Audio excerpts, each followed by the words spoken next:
Conservatives are defending Congressman Paul Ryan's Medicare plan after a big Democrat upset in a special congressional election in New York State. Joining us now with his perspective is Republican strategist Ron Christie. Thanks for joining us, Ron. Nice to be with you today. Former House Majority Leader Dick Armey tells Newsmax that Republicans need to stand by Ryan's plan. Now, how do Republicans weather the storm in this Medicare issue as we head toward the 2012 election? Well, I think what Republicans need to do is give a clear choice and a clear alternative to the American people.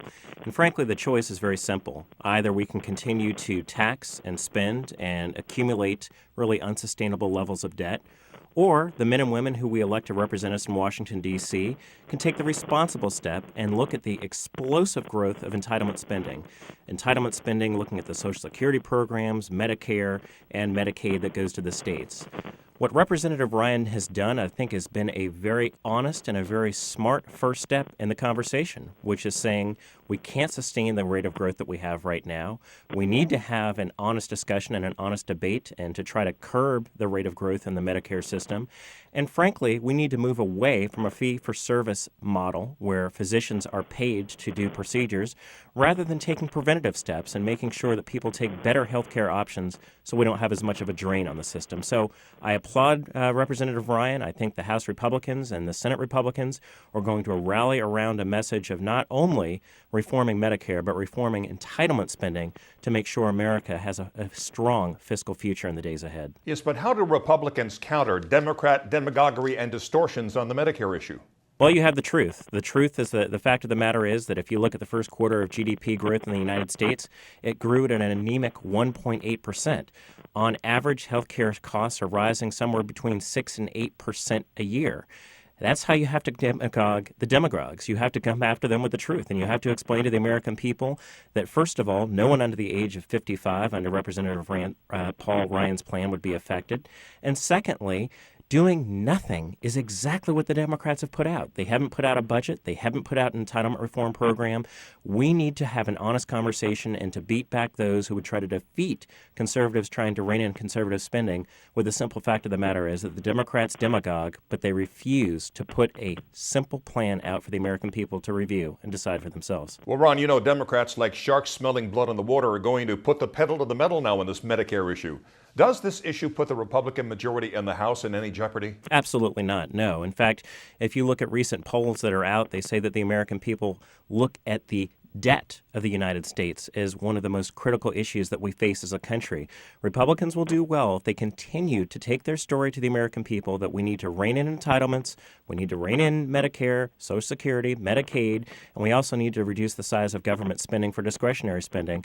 But no, I'm not worried about our majority in the House of Representatives. I'm actually looking forward to regaining control of the Senate next year because there are far more Democrats who are at risk than Republicans. And if Democrats continue to demagogue and scare people, I think the American people will see through that and say, we need actual leaders who are going to make the tough decisions rather than those who try to kick the can down the road for some later date and not make a decision at all. So you don't think the Medicare issue puts a monkey wrench into the Republican plans to take over the Senate?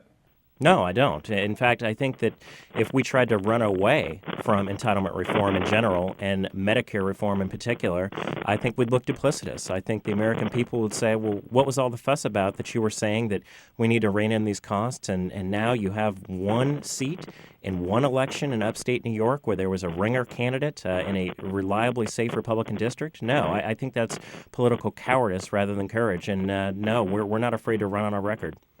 Not only has Obama already blasted the Ryan Medicare plan, but Republican presidential candidate Tim Pawlenty is detaching himself from it.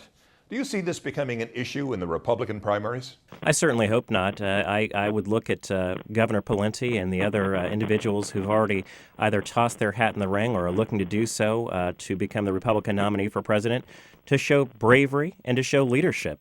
And the fact of the matter is that we need to reduce the size of government and we need to reform Medicare and Social Security. So those who wish to shrink away from the problem should not be the standard bearers for the Republican Party, because the Republican Party stands for fiscal conservatism, and that's on discretionary as well as the entitlement side of the ledger. All right, Ron, of the announced GOP presidential candidates to date, who appears to have the best chance of beating Obama and why? Well, I think that you have to give the early inside track to Governor Romney of Massachusetts.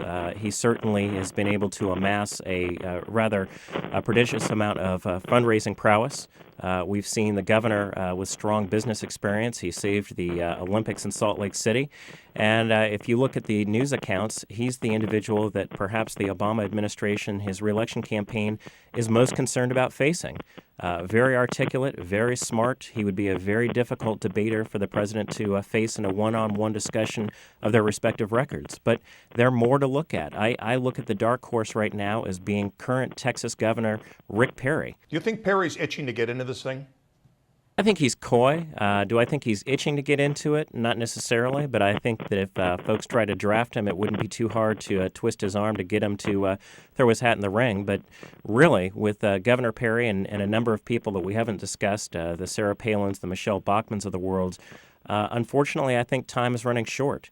The ability to raise money, to attract the best campaign staff, to get the best folks on the ground in Iowa and New Hampshire, that window is closing. And if you're a Republican of some stature and you're thinking about getting in the race, I think now's the time to do it before that clock runs out on you. All right, conservative icon Richard Viguerie said recently that conservatives are disappointed and sitting on the sidelines. If that's true, how dangerous is that for Republican candidates?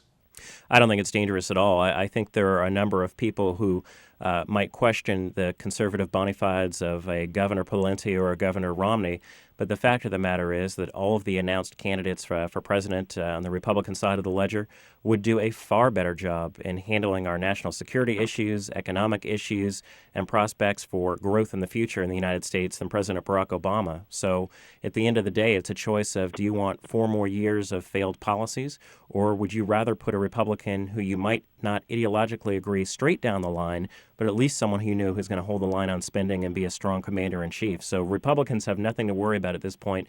Unfortunately, many in the media like to portray that there's this big Republican malaise, but I think that we'll do just fine next year, particularly if we find someone that the Republican Party can rally around. Republican strategist Ron Christie, thanks so much, and please come and see us again soon. Look forward to it in the near future. And thank you for watching Newsmax TV.